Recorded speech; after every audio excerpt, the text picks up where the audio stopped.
Hello, everyone, and welcome back to Speak English Daily, the podcast where learning English feels natural, simple, and fun. I'm Anna, and today's episode is all about something exciting, the future.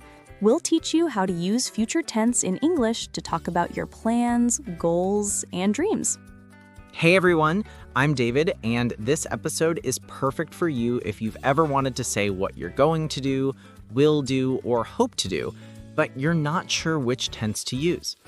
We'll make it easy with real-life examples, simple grammar, and natural conversations you can use right away. That's right, David.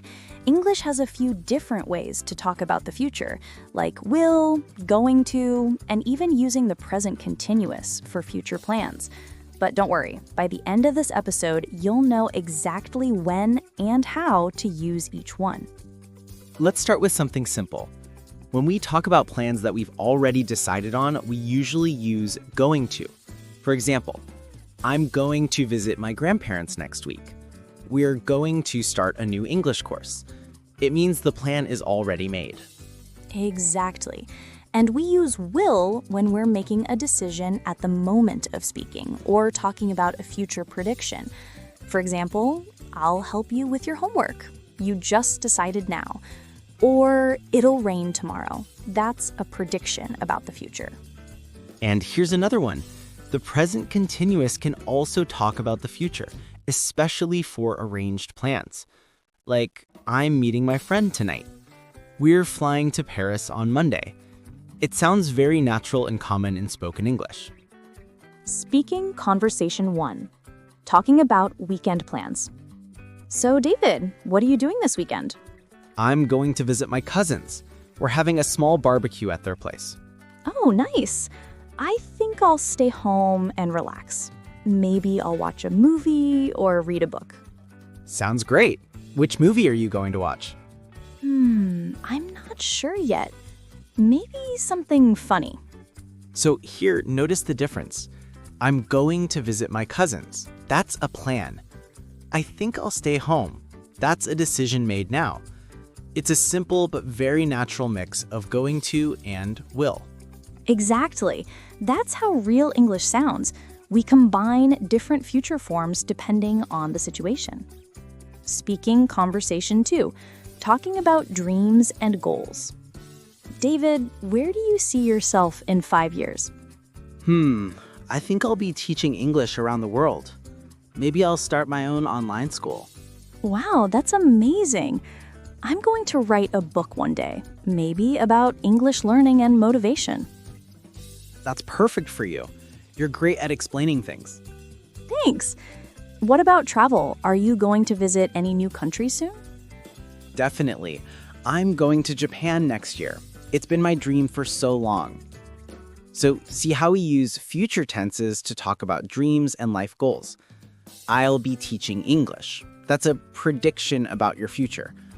I'm going to Japan. That's a planned trip. Both sound perfectly natural. Right. The key is to focus on your intention. If it's something you decided already, use going to. If you're just deciding now, use will. And for fixed plans, use present continuous. Speaking Conversation 3.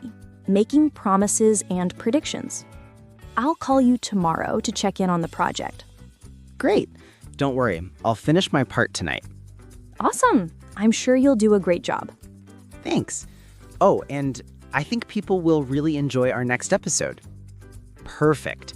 In this short conversation, will is used for promises and predictions. When we say, I'll call you, promise. I think people will enjoy it, prediction. Yes, these are two of the most common uses of will, and native speakers use them all the time. Speaking Conversation 4. Making future arrangements. Are you free next Friday? Let me check. Yes. Why? We're recording a new episode with a special guest. That's awesome. What time are we meeting? At 10 a.m. Don't be late. I won't. I'm really looking forward to it. Here we used present continuous. We're recording, we're meeting. That's because these are scheduled future arrangements. Exactly. It's something fixed, a plan with a time and place. Brain, useful future phrases to sound natural. Here are some of the most common and natural English phrases to talk about the future. I'm going to visit my family. I'll call you later. We're meeting tomorrow. I think it'll be fun. I'm sure you'll love it. I'm planning to travel next year. I'll help you with that. I'm not sure yet. Maybe I'll decide later. Try to practice these out loud, mix them up, and create your own examples. That's how your speaking becomes more fluent and natural. Mini role play practice. Okay, David, let's do a quick practice for our listeners. I'll ask some questions and you answer them using future tenses. All right, let's go. What are you going to do after this podcast? I'm going to cook dinner. I'm starving. Nice. I think I'll order some pizza. Good choice. What will you do tomorrow?